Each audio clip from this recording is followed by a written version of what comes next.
Telangana DGP CV Anand Warangal ఉమ్మడి జిల్లాలో 3 రోజుల పర్యటన కొనసాగుతోంది. పర్యటనలో భాగంగా వివిధ పోలీస్ కార్యక్రమాల్లో పాల్గొంటున్నారు.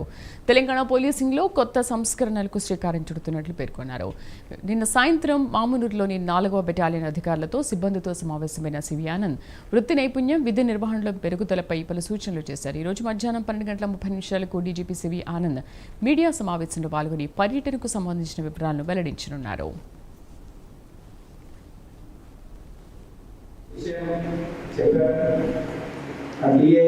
పెండింగ్ కొద్దిగా ఇప్పుడు బకాయిలు ఏవైతే ఉన్నాయో 6,500 కోట్లు చేస్తే ఇప్పుడు 2,000 + 2,000 4,000 వరకు ఈ సరెండర్ ఇవన్నీ వచ్చాయి కదా.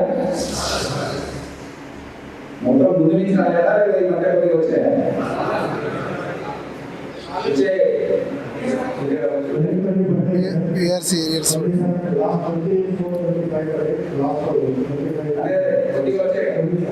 అన్నీ క్లియర్ చేస్తామని చెప్పడం జరిగింది. అది ఒకసారి మొత్తం క్లియర్ చేయడానికి ముఖ్యమంత్రి ఆల్రెడీ ఆదేశించారు. 3 విడతలుగా 100 చేద్దామని చెప్పారు. అదే రకంగా ఏదో రోజు మన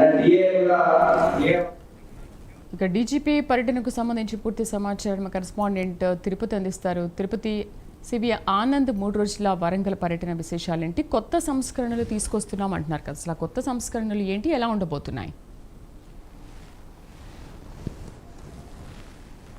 శ్రీదేవి, తెలంగాణ డీజీపీ సివి ఆనంద్ ఉమ్మడి వరంగల్ జిల్లాలో 3 రోజుల పర్యటన కొనసాగుతుంది. నిన్న సాయంత్రం మామునూరు బెటాలియన్కు చేరుకున్నారు. అక్కడ మామునూరు 4వ బెటాలియన్ను సందర్శించి అక్కడ ఎన్డీఆర్ఎఫ్ సిబ్బంది, ఎన్డీఆర్ఎఫ్ అధికారులు ఏర్పాటు చేసినటువంటి ఒక ప్రదర్శనను ఆయన తిలకించారు. ఎన్డీఆర్ఎఫ్ సిబ్బంది పూర్తిగా ఇంకా మెరుగైన పనిచేసే విధంగా పెంపొందించుకున్నటువంటి అంశాలను వాళ్ళతో మాట్లాడి తెలుసుకున్నారు. అక్కడ తర్వాత బెటాలియన్ పనితీరు కావచ్చు, అధికారులతో మాట్లాడి పూర్తి వివరాలు తెలుసుకుని అక్కడ మొక్కలు నాటి వారి సంక్షేమానికి సంబంధించినటువంటి అంశాలన్నీ కూడా మాట్లాడి ఈరోజు ఉదయమే వరంగల్ పోలీస్ కమిషనరేట్ కార్యాలయానికి చేరుకున్నారు. ఇప్పుడు కొద్దిసేపు క్రితమే నిట్టులోకి అక్కడికి వెళ్లారు. నిట్టు ప్రాంగణానికి చేరుకున్న తర్వాత వరంగల్ పోలీస్ కమిషనరేట్లో పోలీసుల తీరు కావచ్చు, పోలీసులు అవలంబించినటువంటి పని విధానాన్ని కూడా పూర్తిగా మాట్లాడి అనేక ఎట్లాంటి పోలీస్ కార్యక్రమాలు చేయబోతున్నారు, పోలీసులో కొత్త శ్రీకారం కావచ్చు, కొత్త కార్యక్రమాలు కావచ్చు, సిబ్బంది పనితీరు కావచ్చు, ఇంకా పోలీసు సంబంధించిన ప్రజలకు ఎటువంటి దగ్గర అవ్వాలి, ప్రజలకు పోలీసులు ఎటువంటి కేసులను త్వరితగతిన పూర్తి చేయాలని అన్ని అంశాలకు కూడా అధికారులతో మాట్లాడుతూ ఆయన పర్యటన కొనసాగించినటువంటి పరిస్థితి కనబోతుంది. నిన్న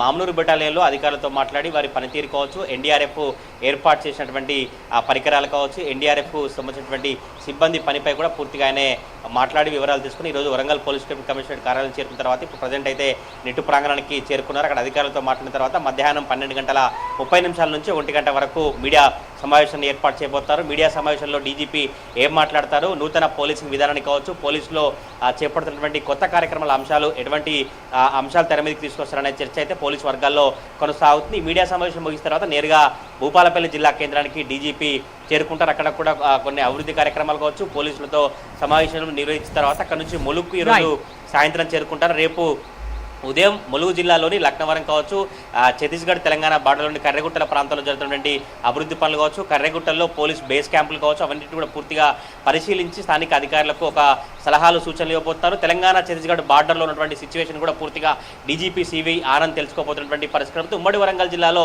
3 రోజుల పాటు సివి ఆనంద్ పర్యటిస్తున్న నేపథ్యంలో పోలీసు వర్గాల్లో కావచ్చు, పోలీసులు కూడా అనేక కొత్త కార్యక్రమాలు శ్రీకారం చుట్టబోతున్నట్టుగా పోలీసులకు అనేక సలహాలు సూచనలు ఇస్తూ ఇక నుంచి కూడా త్వరితగతిన ప్రజల సమస్యలకు పోలీసులు ఎప్పుడు అందుబాటులో ఉండే విధంగా ఆయన కార్యక్రమాలు చేపట్టినటువంటి పరిస్థితి కనబడుతుంది. చూడాలి ఈరోజు డీజీపీ మీడియా సమావేశంలో పోలీసుకు సంబంధించినటువంటి విధి విధానాలు కావచ్చు, పనితీరుపై ఎటువంటి అంశాలు లేవనెత్తారో. Sridevi. Right Tirupati, thank you.